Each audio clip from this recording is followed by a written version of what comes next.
I'm Elizabeth Cleveland. I'm the Interim Associate Director for AUCD. If I haven't met you yet, I look forward to meeting you.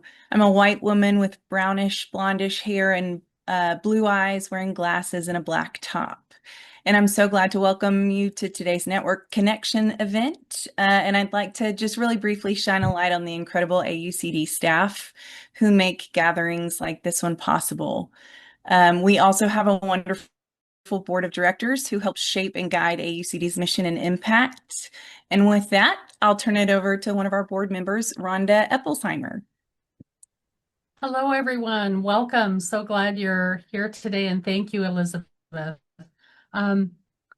We are just really excited to be here. This has been long in coming. I want to welcome you all to our Network Connections session, the first in the series. And really, this is designed to bring our network together to share ideas, highlight innovations, and strengthen collaborations across centers and programs. So today's session begins with a series of lightning talks showcasing the creative work happening across the network, followed by our Bright Spark chats. These are a group of discussions where we can connect more personally around the theme of artificial intelligence today, or AI, and how AI intersects with the important work we do as a national network. I want to take just a moment to introduce myself. I'm Rhonda Eppelsheimer. I'm the president-elect of AUCD and have been serving on your board of directors for the last few years.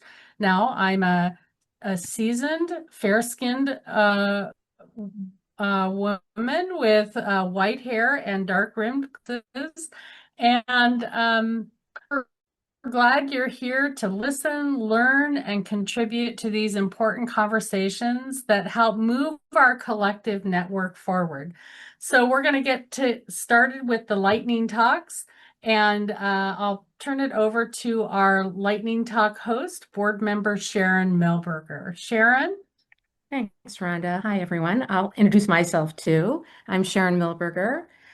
I am also a seasoned white woman with long gray hair, and I'm wearing glasses that may come on and off because I am seasoned, and I'm wearing a black top and a black jacket. I did want to cover I'm the director of the Michigan UCEDD and LEN. Very happy to be here. Just a couple housekeeping things. There are 23 lightning talks. I'm really excited to hear them all. But because we have 23 lightning talks, be a timer. I believe it will be either on Anna's or Catherine's screen for 2 minutes. If you go over 2 minutes, I'm going to have to come in and just give you a reminder to wrap things up pretty quickly, and try to be mindful of the time. The order of the presentations, the talks will be in the chat, I believe 5 at a time, but I think you presenters do have that list. And the slides will be made available to you after today's session, as well as the recording. And there won't be any time for questions and answers. If you want to put a comment in the chat, that's fine. But, we hope that this will get, spur some thinking on your part in getting to know our network and all the really exciting things that are going on. I know Linda Russo from the Alabama, you said you're up first. And if you could make sure if you're presenting, your camera is on, you will be spotlighted during your presentation. So Linda, take it away. Okay. Hello, I'm Linda Russo, and bringing you the following information about a program that Alabama UCEDD wanted to highlight to the AUCD network. Partners in Policy Making Alabama, which will be referred to using the acronym PIPA. This program is based on the Partners in Policymaking program developed in 1987 in Minnesota by their state DD Council and has been widely replicated and nationally and internationally. While the Minnesota program was established and is sponsored each year by the DD Council, our program is a collaborative effort of our state DD network, which includes the DD Council, the UCEDD, and the Protection and Advocacy Program. This collaboration came about during the 2021 annual network meeting when a council member asked when partners would be restarted in Alabama after a 20-year hiatus. The goal of PIP is to educate people with developmental disabilities and their family members to become active members, partners with those who make policies that impact the daily lives and opportunities. Examples include an appropriate inclusive education, competitive community employment, independent living, and community inclusion. Program planning included starting an advisory committee that was chosen from our respective councils. The committee included self-advocates, family members, and agency providers. We developed a logo, created an application, and distributed it statewide. The applicants were reviewed and selected based upon geographic, ethnic, minority representation, and range of age levels and gender, and was inclusive of cross-disability representation. Class sizes range from 20 to 25 participants, where they've been able to utilize caregivers and interpreters to ensure they could fully engage in the program. PIPA offers no-cost lodging and meals, mileage, and respite reimbursement. Each session involves national, state, and local speakers that adhere to partners' core values and competencies. Participants and speakers take part in a short evaluation survey that are used for program quality improvement. PIPA is now in its 5th year and has seen growth in applications and sponsoring partnerships within our state. 2024 saw 2 UCEDD trainees join the cohort and 2 new partnerships, one financial contributor and one that offers American Sign Language services. Each PIPA participant develops a leadership project based on their training and knowledge that embodies increased independence and inclusion. Partners graduates will be empowered to be catalysts for systems change. Outcomes can be measured by their enthusiasm, growth, and impact their leadership projects have across Alabama. Thank you. Thank you, Linda. Next up is Wesley Witherspoon from the Los Angeles UCEDD. Good afternoon and good morning. The CHLA UCEDD had developed employment programs that focus ranging from advanced manufacturing to transition aggregation to peer mentorship. The employment project of adults with this autism in the robotic field provides specialized training, specification, and job placement and advanced manufacturing for individuals with IDD through a tailored robotics program and curriculum. One trainee demonstrated the program's success, securing a role in the wired EDM operator at Southern California company, highlighting the impact of structured support.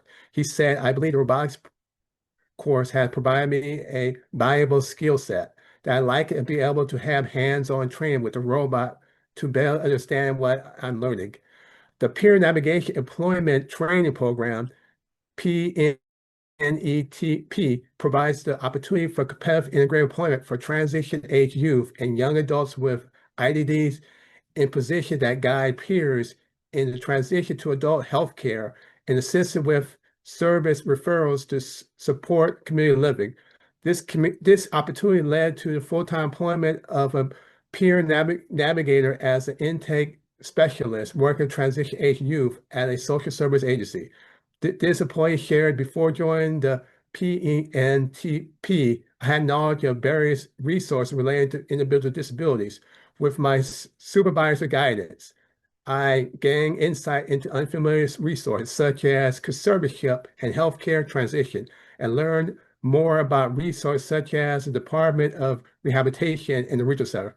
This opportunity allows me to grow in case management and able to work with different populations and young adult patients. Additionally, I learned about myself in the position. I hope to use experience to help assist other populations in the future. The Peer Navigator Transition Training Program provides access to transition and resources for Black and Hispanic youth and young adults in IDDs in Los Angeles County. The Peer Empowerment Network is a peer mentorship program where employees with IDD provide mentorship to unemployed adults with IDD. The employment mentorship pathways provide peer and parent mentorships to help adults with IDD connect with paid employment. Thank you.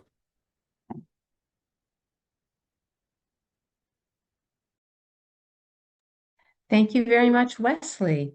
Next up, we have Sue Russell from the Maine UCEDD.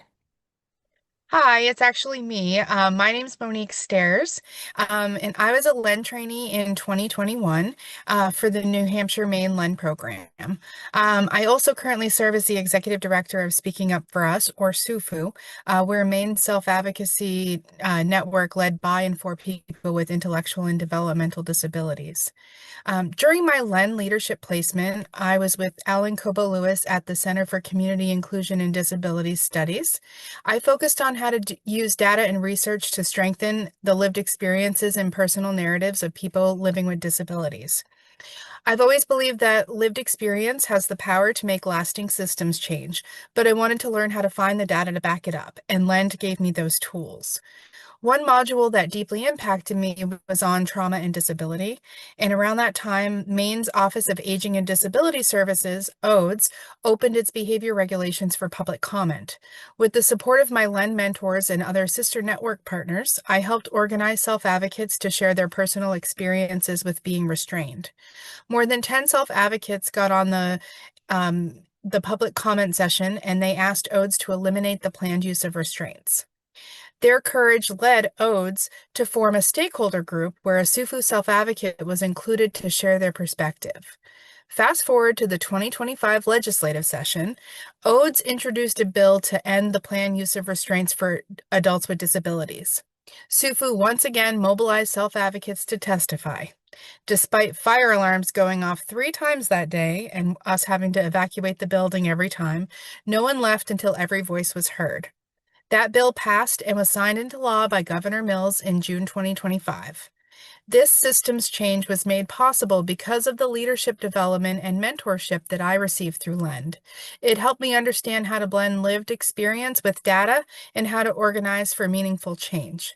At SUFU, we continue to use these lessons every day to ensure that self-advocates' voices are not just heard, but that they're leading the way. Thank you, Monique. Good job, right at the 2 minutes. Next presenter is Michelle Schladent from the Florida UCEDD. I hope I pronounced your name right. Hi, good afternoon, everyone. My name is Michelle Sladon. I'm the Associate Director of the Mailman Center at the University of Miami, and I'm excited to share our decade-long transformation through interprofessional collaboration. 10 years ago, guided by our vision, improving lives through innovation, connection, and impact, we did something crazy and we restructured our center, moving away from traditional siloed disciplines where psychology, social work, medicine work separately, and we created interprofessional collaborative groups, or what we like to call IPCs. These IPCs organized our work around what matters most for people with disabilities and their families, promoting behavioral health, community wellness, lifespan transitions, and neurodevelopment intervention and discovery science. Our IPCs meet monthly and bring together faculty, staff, university departments outside of our Department of Pediatrics, community partners, and people with lived experience. The results speak for themselves. We've seen dramatic increases in our leveraged funding going from about 10 million to over 45 million. We've expanded collaborations with departments such as psychiatry, public health, adult medicine, and most importantly, we've deepened engagement with community partners and people with lived experiences. Most recently, we've realigned our IPCs around 3 priorities: health impact, where we translate research to real world change; innovation and technology, leveraging AI and data integration to better track our outcomes; and community participatory principles, ensuring that the communities we serve are true partners in everything that we do, not just as participants. Our IPCs aren't just about organizational change, they're a culture shift, putting collaboration at the heart of everything that we do. Thank you. Thank you, Michelle. You're the first to beat the music. And sorry for butchering your name. No, that's Next fine. up, we have Yoko Kitami from the Hawaii UCEDD. Hello, my name is Yoko Kitami from Center on Disability Studies at University of Hawaii at Manoa. I'm an Asian woman with a short black hair and black eyes with glasses. So today I'm wearing the red top and I'm standing in front of dark green background and University of Hawaii at Manoa logo on the left top. So the slide has a light green background with a black text. The title of my slide is Peer-to-Peer Support Circle Hawaii for Adults with Disabilities. Below the title, it says Center on Disability Studies, University of Hawaii at Manoa. So this slide shows a few key points, our project purpose on the left side, what we plan to do on the right side. And at the bottom of the slides are 3 logos placed side by side: Center on Disability Studies logo, University of Hawaii Manoa logo, Hawaii Department of Health logo. So purpose: support the well-being and self-advocacy of adults with a disability in Hawaii through a peer-led support group. Adults with disability often face extra stress and limited support. A peer-led support group brings the people together to share, understand, and help each other. So what we plan to do, we start a monthly peer-led support group on Oahu, both in person and online. We provide a safe space where people can share experiences and resources, helping them feel connected and cared for. We train a peer facilitator so the group can continue over time and stay strong in their communities. So conclusion, when people connect, they feel less alone, learn to care for themselves, and can prevent small issues from becoming the bigger ones. Thank you. Thank you, Yoko. Next up is Maureen Van Stone from the Maryland, you said. Good afternoon, everyone. Nice to see you all. I am here to present Project HEAL, Health, Education, Advocacy, and Law at Kennedy Krieger Institute, which is a comprehensive medical legal partnership, or MLP, within the Maryland Center for Developmental Disabilities, which is Maryland's designated University Center for Excellence in Developmental Disabilities, Education, Research, and Service. Project HEAL is the only medical legal partnership in the nation that is currently affiliated with the University Center for Excellence. And I'm proud to say that we just celebrated our 20th anniversary. Project HEAL attorneys provide advocacy and civil legal services, including representation in special education matters, supplemental security income and Social Security disability insurance matters, adult guardianship, and less restrictive alternatives to guardianship, such as advanced directives for mental health, statutory powers of attorneys, and supported decision-making agreements under Maryland law to Kennedy Krieger patients and their families. In addition to direct civil legal services that we provide, we also provide what we call limited representation, which is an hour or less of legal services to any Kennedy Krieger patient or family member or anyone in the community who contacts us. And then we provide case consultations with our Kennedy Krieger faculty, staff, and trainees across the organizations.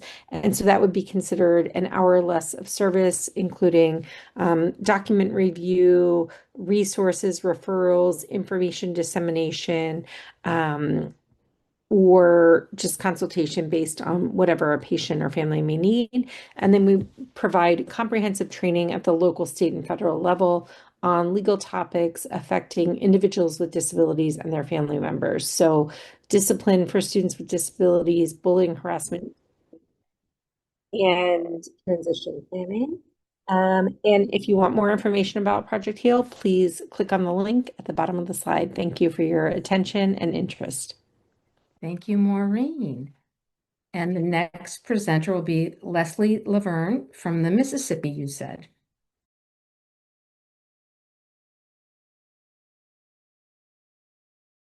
Sorry, I'm the Interim Associate Director at the Mississippi UCEDD at the University of Southern Mississippi, and I am presenting on the Family Advocacy Network, also known as FAN for our state. So our goal is to empower families and students to actively engage in the development and meaningful implementation of their individualized education programs within our state. It was developed because we were receiving phone calls, a good bit of phone calls, good many phone calls about our school systems not providing FAPE. So we started this network. It's funded through our state DD council and with congressional appropriations. We have last year we served 108 families and provided 668 hours of technical assistance, and that's for a school year. This year we have reached 60% capacity in 2 months compared to what we did last year. And we also have outreach to 473 professionals in those school districts, where we also do training regarding the development of behavioral intervention plans based on solid functional behavioral assessments. We have 5 regional cohorts across the state, and the cohorts are regional and run by families and provided to families. So it's a peer-to-peer support system. And they all know their own school districts, so they kind of get together bi-monthly. And we just had a family day out at a pumpkin patch where they all got together in person and met across the state. So we had 43 families attend that as well. Thank you, Leslie. Our next up is Molly Kimmel from the Montana UCEDD. Awesome. Thank you so much. Pressure's on to beat the clock. Here we go. On the surface, MontCom may not stand out. It's a small conference in August in Missoula, Montana, focused solely on augmentative and alternative communication, or AAC. It's run by Montech, Montana's statewide assistive technology program, housed at Montana's UCEDD, the Rural Institute for Inclusive Communities. We lure high-quality speakers to Montana with boasts of our fantastic outdoor recreation opportunities and scenic late summer beauty. Luckily, that's not a hard sell, so each year we host nationally known AAC experts to help build capacity for all attendees. Our speakers' content is supplemented by a presentation by local AAC advocate, member of our Consumer Advisory Council and fan favorite, Isaac Baldry, along with direct access to vendors and an interactive assistive technology lobby display. But MontCom is more than what it appears to be. It's a grassroots effort to build our small population state's ability to serve Montanans with complex communication needs, born of our witness to a colleague's AAC journey. MontCom was launched in 2019, prompted by Montech team member Scott Thomas, who was diagnosed in his late 20s with ALS and struggled to find professionals comfortable with AAC and the changing needs of a progressive illness. MontCom began as a means to empower AAC users by providing a high-quality networking and learning opportunity for the professionals and family members supporting them. At this year's event, Isaac shared the lifelong impact of being denied consistent access to meaningful AAC throughout his grade school years. We explored ready-made resources for easy implementation, and our family track attendees heard speakers on topics like You're Not Alone, support for navigating services and funding. MontCom may be small, but its impact runs deep. What began as one man's journey has grown into statewide outreach, a conference uniting families, professionals, and advocates in the shared belief that every Montanan deserves a voice. Thanks. Thanks, Molly. And next we have Stacy Driscoll. And Marnie, I don't know how to pronounce your last name, Morneau, but you'll correct me if I'm wrong. And that's from the New Hampshire mainland.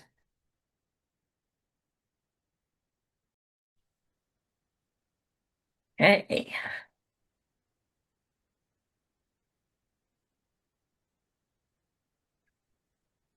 Just trying to get myself situated here. Sorry about that.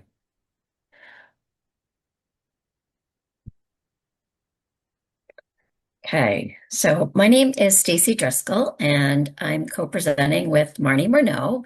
We are with the New Hampshire Maine Lend Program. I'm a middle-aged white woman with brown hair pulled up in the back. I have glasses, and I'm wearing a blue and purple spotted top and blue earrings. New Hampshire Maine Lend has a long history of including self-advocates in all aspects of our program. And during all 5 years of this grant cycle, we have concentrated on intentionally improving our UDL practices more each year. all trainees experience the same expectations, content, assignments, and structure of placements across all three cores of seminar, leadership, clinical, and through mentoring. A few examples of how we hold true to having the same expectations for all trainees include our prep materials for weekly seminars may include videos, podcasts, infographics, or scholarly articles. Some assignments allow trainees to choose between producing a video or a paper, utilizing rubrics. We vary our educational backgrounds of our trainees, and New Hampshire and Maine are both rural states, so we've navigated challenges in travel and placement opportunities and availability. So in this year in particular, we lost a few of our opportunities due to cuts. So I'm going to turn it over to Marnie Murnau to talk about the collaboration we have this year with different organizations in the two states. Hi, my name is Marnie Morneau, and I work for the Center for Community Inclusion and Disability Studies, Maine's UCEDD, in partnership with Stacy at our New Hampshire Maine Lend. I'm also a white woman with brown hair that touches my shoulders, glasses, a copper-colored sweater, and necklace with brown beads. So as we continue on and talk about our current strategy for supporting accessibility, this year we have formed a three-way partnership between our UCEDD, our LEND, and Maine's self-advocacy agency, Speaking Up for Us, that is run by and for adults who identify as self-advocates. We've used a mixture of modalities to meet individual and collective needs, including videos, resources with step-by-step instructions, visuals, and documents with plain language. Some of those have been jointly created with trainees who requested support. We continue to list some of our resources as we adjust them to be more universally designed on our learning management system. We've also added open office hours for any trainee to seek support for any component of the program. We lead this weekly session and respond to needs for preparation, understanding, or simply creating a space where trainees can get some assistance to complete their homework. In our LEND, Stacy Driscoll and I are fortunate to have an intersection in our roles and in our backgrounds. We are the training and co-training directors of our program and also lead the seminar core. With these roles and our backgrounds in inclusive practice, accommodation, and as former general and special educators, we are able to adapt our curriculum responses and approaches to the work with our trainees across the program. We look forward to sharing what we discover over the course of our pilot year of our partnership in the future. Thank you, Marnie and Stacy. Next up is actually going to be Yoko Katami again. Sorry, Megan, you'll go after Yoko from the Pacific Basin, you said. So hopefully, Yoko, you're ready to go. Hi, Yoko again. My name is Yoko Kitami from Center on Disability Studies at University of Hawaii at Manoa. I'm an Asian woman with short black hair and black eyes with glasses. Today, I'm wearing the red top and I'm standing in front of the plain dark green background and University of Hawaii at Manoa logo on the left top. The slide has a light blue background with a white text. The title of my slide is Pacific Basin UCEDD Research Trainee Program. Below the title, it says Center on Disability Studies, University of Hawaii at Manoa. This slide shows a few key points, our project purpose on the left side and what we plan to do on the right side. And at the bottom of the slides are two logos placed side by side, Center on Disability Studies logo, University of Hawaii at Manoa logo. Now I would like to explain our project. So purpose, we support individuals with a disability in becoming a researcher by providing guidance, training, and skills development in American Samoa and the Northern Mariana Islands. So they bring the valuable insight to research and help find the real solutions. What we plan to do, teach basic research skills, step-by-step guide, and practice self-advocacy through research, so they can do research and research empower them to speak up and build the more inclusive world.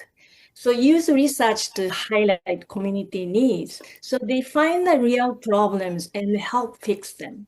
So conclusion, through research, people with disabilities gain skills, advocate for their communities, and contribute to a more inclusive and fair society.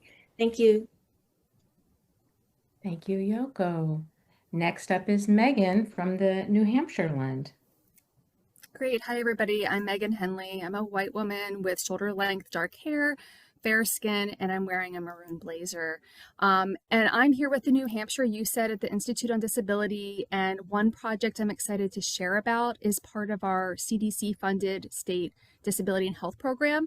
And I was going to show a boring logic model today, but instead on my screen are some photos of our team members because I really liked the prompt around what made me smile. So I'll describe these images as I speak. Now, as a focus of the New Hampshire Disability and Health Program, our goal is to promote access to health care for adults in New Hampshire. And one way we do that is through providing education on the delivery of disability competent care for healthcare providers. So some context, here in New Hampshire, Medicaid benefits were just expanded 2 years ago to finally include access to dental care for adults. So prior to that, there was no dental coverage for, any adult who was on Medicaid.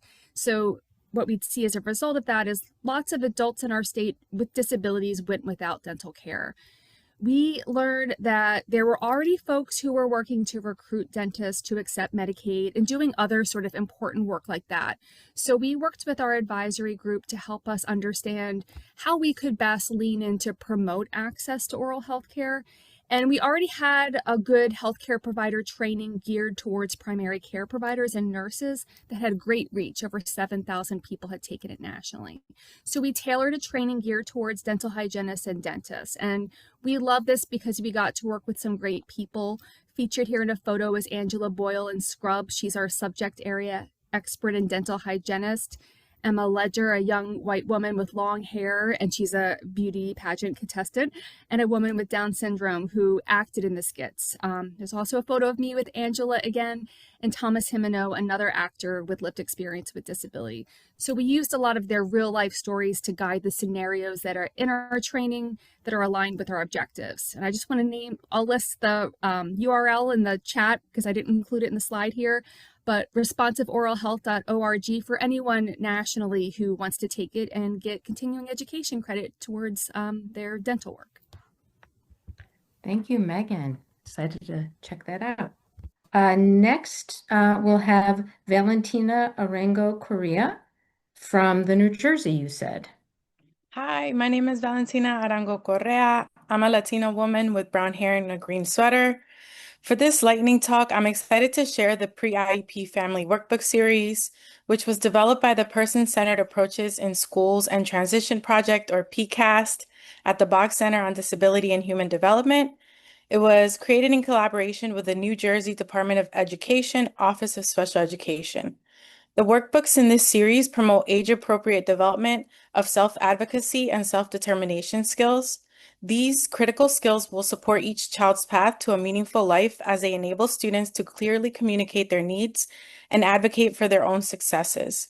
Each workbook provides the opportunity to capture and share person-centered information that will help shape the student's individualized education program, starting with activities to help individuals capture their strengths, what's important to them, what others need to know and do to best support them, their vision for the future, and goals and action steps. Students and their families will be able to share the information and insights gained from using the workbooks with the case manager before and or during the IEP meeting.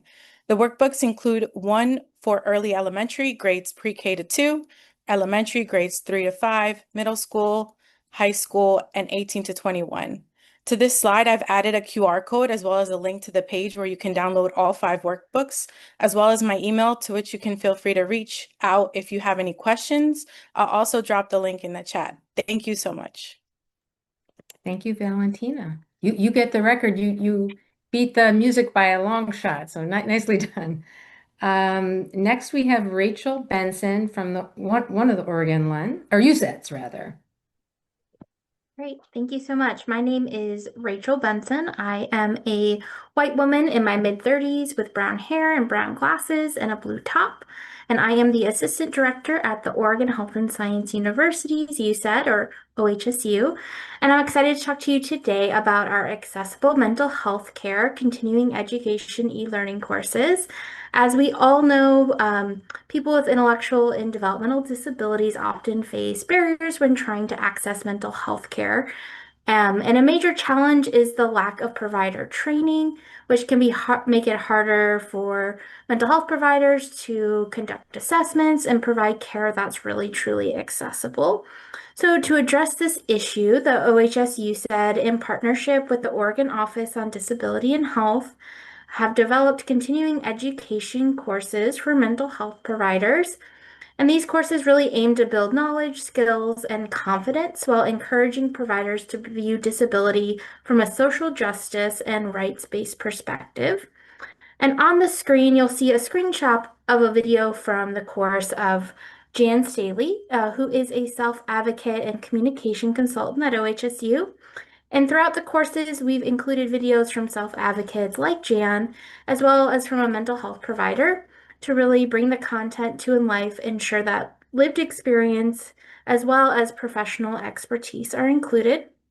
So the course includes one introductory and one intermediate course that cover topics such as communication strategies, addressing providers' own bias, trauma-informed care, and adapting evidence-based therapies. And they also include interactive elements like case studies and self-assessments, helping providers apply what they've learned directly to practice and reflect on their own selves. And on the screen, you'll see a QR code and a URL. And you can use these to find out more information about the courses. And the second course is coming very soon, but please feel free to share with your network. Thank you. Thank you, Rachel. Next presenter is Kelly Majewski from the Texas, you said. Yes, ma'am. My name is Kelly Majewski, and I want to thank everybody for the opportunity to share our work. Like she said, I'm from Texas A&M University, the UCEDD there, and we just celebrated our 20th anniversary. I am the iGrow program director, when iGrow stands for I Generate Rural Opportunities for Work.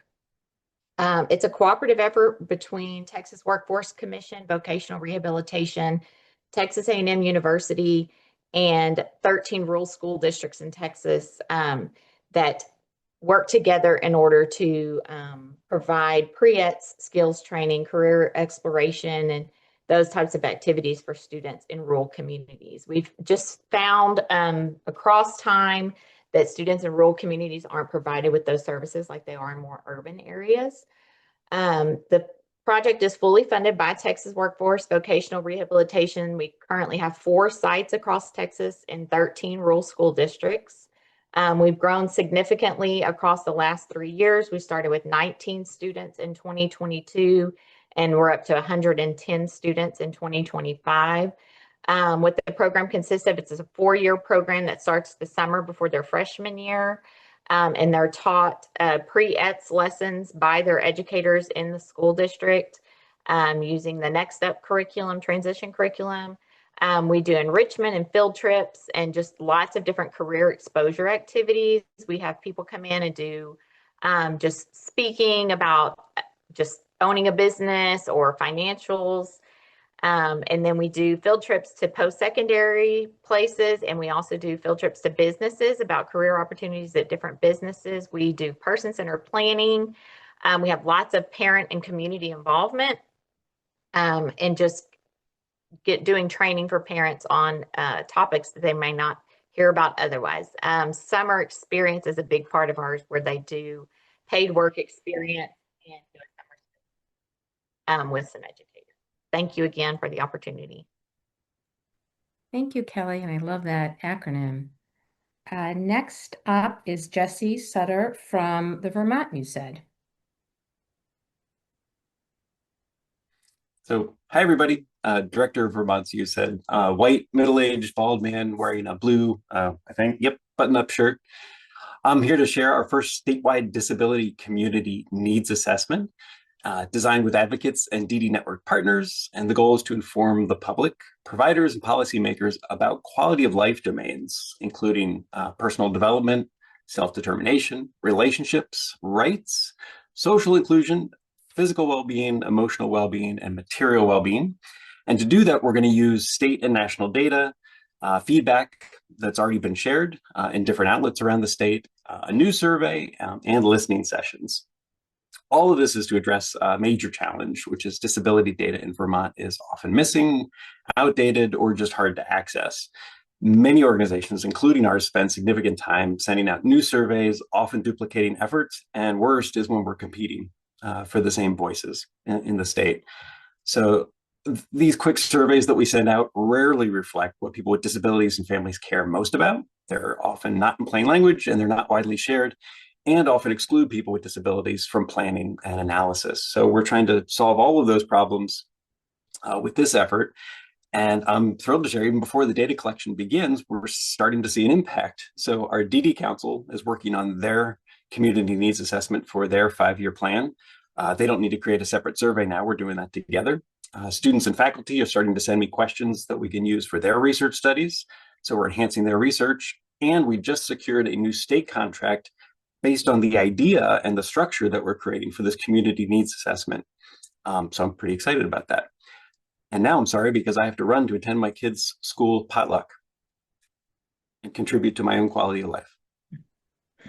Thank you, Jesse. I apologize if I said your last name incorrectly. Quite all right. And my sheet has 2 T's. Anyways, thank you very much and enjoy the potluck. Thanks. And next up, we have Susan Edelman from the Washington Land. Absolutely. Thank you. As she said, I'm Sue Adelman. I'm co-lead of the University of Washington's Lend Family Discipline. I'm a cisgendered, light-skinned woman with brown eyes and brown hair wearing a white collared shirt. Thanks for hosting. Gosh, there's so many great things. I'm excited to share about our Positive Parenting Strategy ECHO project. It was actually developed during the last MCHB grant cycle as a supplemental application, and we just received funding, so we're going to start implementing it, so it's exciting. We are applying the didactic and case-based learning format of the ECHO model to parent education and resource navigation. It involves an interdisciplinary core team of experienced providers, a hub team, working to share knowledge with a cohort of learners in a multidirectional way. This team will also serve as a train-the-trainer model for Lend trainees to expand capacity, build skills, and address community needs. The method for implementing this includes 2 cohorts of about 30 families engaging weekly for 90-minute sessions for 10 weeks. Each session involves a 15-minute behavior strategy didactic presented by the hub team, and then a case or example presented by the supported by a supported cohort family. The whole cohort then is engaged by the hub team to problem solve. The strategies and ideas and resources that are discussed are recorded and shared out with the cohort after each session. Families and children under the age of 12 from our clinical training unit and from area partners that are experiencing interfering behavior are being invited to join. We'll provide AI language interpretation and live Spanish support. Families are compensated for filling out pre and post surveys so we can garner information and provide direct research experience for our trainees. The all teach, all learn model provides needed strategies, offers opportunities for trainees and family members to learn and lift each other's knowledge base while building community. I think it's a great example of how LENS, UCEDDs, and IDDRCs can come together. Thank you, Sue. You bet. Thanks. And next up is Caitlin Veenstra from the New Hampshire UCEDD. Thank you. I am Caitlin Veenstra, a cisgender white woman in her 30s, wearing a gray top and a gray scale scarf. I am here to highlight an annual event that brings our team energy and pride. That's the START National Training Institute, or SNITI. It's an annual event. SNITI brings together START programs, IDDMH professionals, policymakers, family members, and people with lived experience. We're now planning our 11th SNITI, which will be a virtual event to be held in May 2026, and we anticipate over 500 attendees nationwide. We strive to create a space where theory and research meet practice in real time. Presentations emphasize real work with immediate impact. Attendees, including AUCD members, don't just attend a conference, they find like-minded people and become part of a bigger network. Across the years, we've hosted SNIDI in cities nationwide, and no matter the location, we aim to host an inclusive and accessible event. We hope every person feels seen, valued, and supported. SNIDI is presenter-led and training team supported, creating an even playing field for our presenters. Whether it's your first time presenting at SNIDI or your 10th, when our presenters feel confident, our attendees leave inspired. And speaking of our attendees, we want every participant to walk away with something tangible, a new strategy, ideal, or tool that they can apply right away. Families, self-advocates, students, and professionals all share the same learning space. And this year, all will receive free registration to the event, which is a reflection of our values of accessibility and inclusion. Our 2026 theme, Values in Action, Holding Hope, Building Belonging, highlights how we bring our values to life through practice, language, policy, and relationships. Hope isn't passive, it's action-oriented. It drives us forward with confidence that we can reach our goals. Belonging is what sustains us. It's the feeling that creates stronger, more connected systems. Because together, we don't just talk about our values, we live them. Thank you. Thank you, Caitlin. Our next presenter is Phelan Zollers from the Washington UCEDD. Hi, I'm Fallon Rollers. I am the program manager for the Adult Neurodevelopmental Wellness Project here at the University of Washington Institute of Human Development and Disability. I am a white woman with gold glasses, red lipstick, and a gray t-shirt. I'm here to talk about the ANEW project. We were funded in 2023 by the Washington State Legislature as the result of a class action lawsuit known as the True Blood class action lawsuit, which was around the state violating individuals with disabilities' right to a fair and speedy trial. Our project has two components. The first is a retrospective case review where we look backwards at the forensic evaluations of individuals with disabilities who have been involved in the criminal legal system to try to identify upstream solutions so that we can put in preventative action so that fewer individuals with disabilities end up being arrested or encountering crisis events.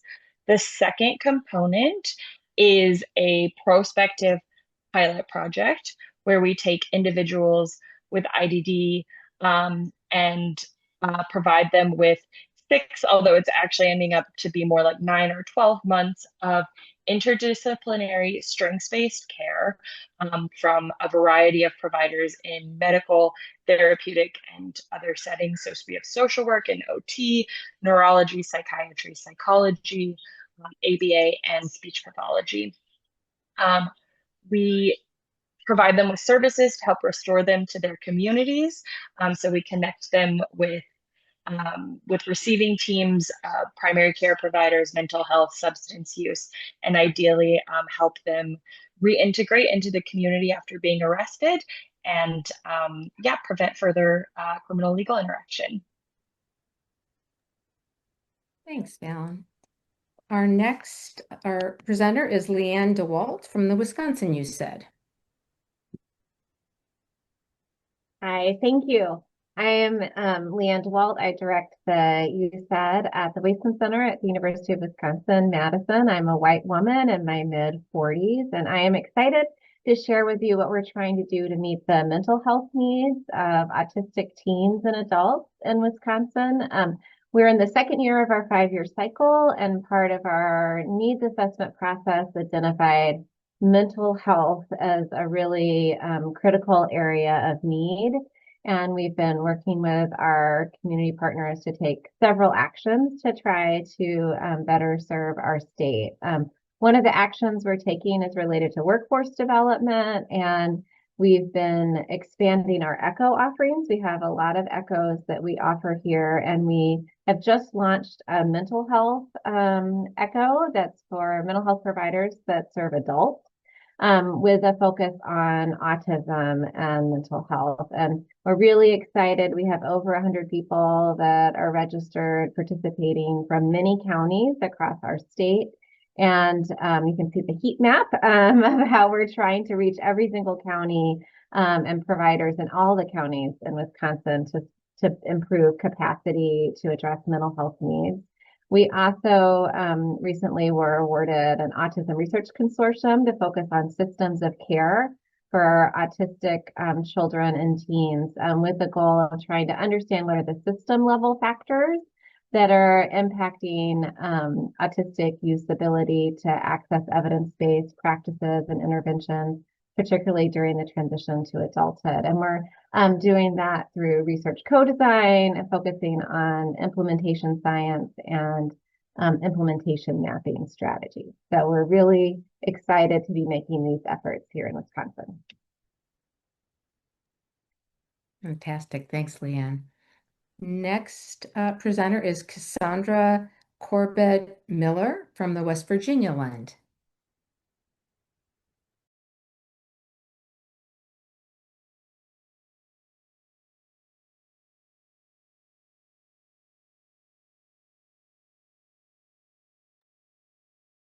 Is Cassandra on?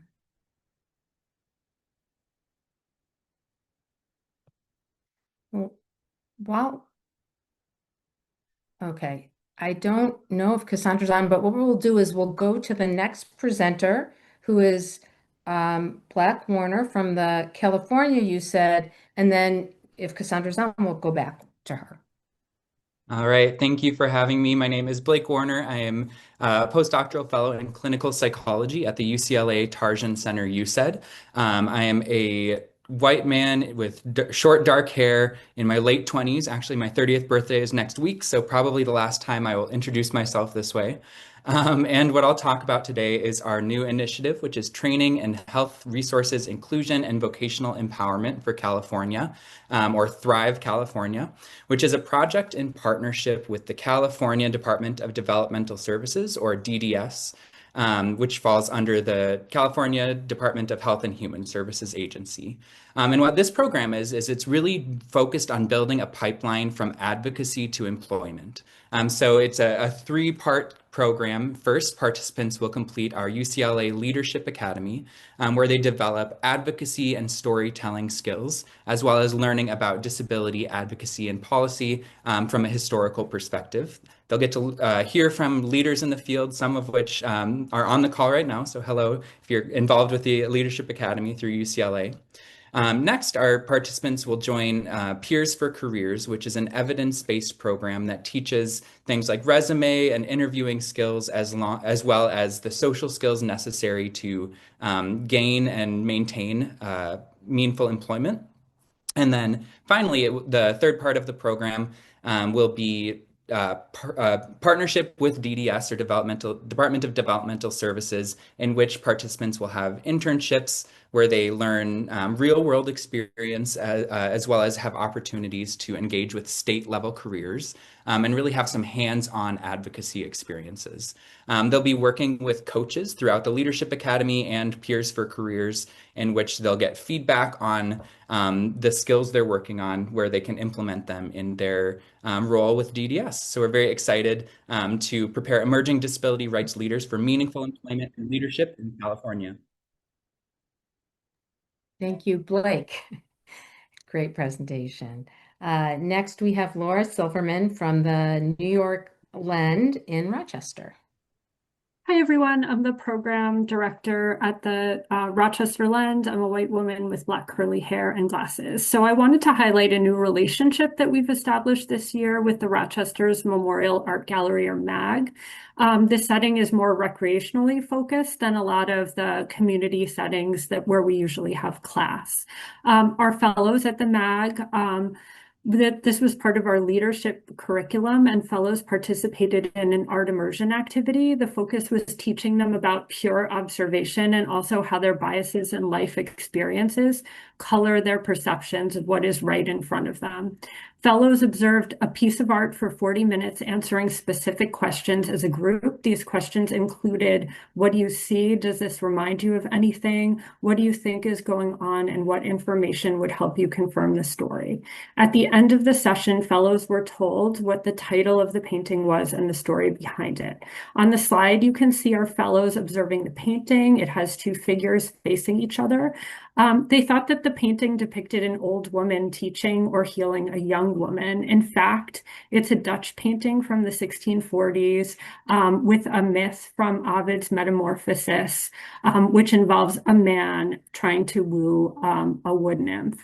Our interpretation shows how little we knew about the cultural context of the painting, the dress, and the setting, and how, as allied health professionals, educators, and advocates, we see the painting through a teaching and healing lens. Our final question for the fellows is, what have you learned about yourself and as an observer? And the goal of this exercise was really to push the fellows to reflect on their own life experiences, perspective, and biases, and how they affect their perceptions. And also how they get it wrong, or how they might get it wrong when they're meeting someone for the first time and interpreting who they are and what their circumstances are. We hope that the fellows take this experience into clinics, schools, and advocacy settings and learn to listen and observe before drawing conclusions. Thank you. Thank you, Laura.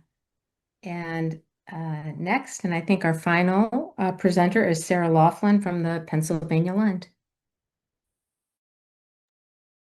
Hi, everyone. I am Sarah Laughlin. I'm a clinical psychologist. I'm the psychology discipline faculty at the Lend of the University of Pittsburgh. And I'm here with my colleague, Jamie Moramus, also part of Lend Pitt, who is family faculty there. We are co-leading the project that I'm presenting today. I am a white woman with long blonde hair in my mid-40s. It's great to be here with all of you and hear about your work. We have been developing over the last years in our Lend program some novel pieces of curriculum around advocacy and action. And the pieces include the 5 parts listed here in the slide. We have for quite a few years been going to Hill Days, especially the Disability Policy Seminar in DC. And in most recent years, taking interested trainees in our Lend program to that Hill Day experience as well. And we've gotten some really great feedback from them at the end of years of ways in which we can build our advocacy and action curriculum towards their comfort and their interest in doing additional advocacy in this way. So that was our mission, and we now have quite a few pieces. One piece is early in the year, giving instructional sessions, particularly crafting your advocacy message, the parts of an advocacy message that you need to think about when you're doing that well. And we have a didactic instructional session on this led by our family faculty, Dory Wortman, who does a fantastic job. And then they have an assignment that they work with their mentor on throughout one-on-one meetings for 6 months in the year, to really developing their own unique advocacy message. The next piece of instructional session is understanding disability policy making, and that's given in instructional session as well with someone from the ARC in PA who comes. We have op-ed projects for the op-ed national project that they participate in and state your case work that they do to learn about federal policy and disability. Then we have a mock Hill Day to prep and practice, and then we all go off to different Hill Days, either nationally or at a state. Thank you very much for the time.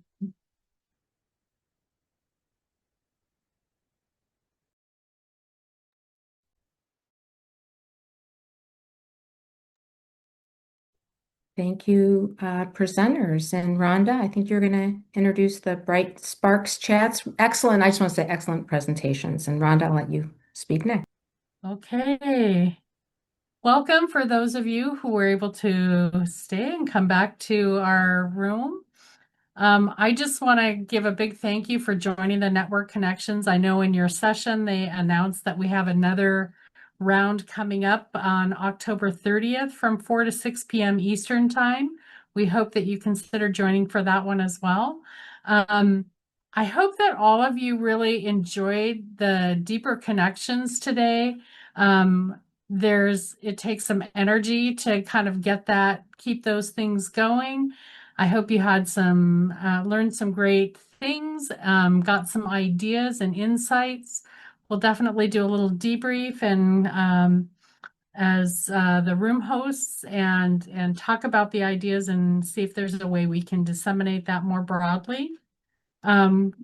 Your participation strengthens our AUCD network, and we do hope that it sparked new opportunities for you today. We'll see you on October 30th. Have a great evening, everyone.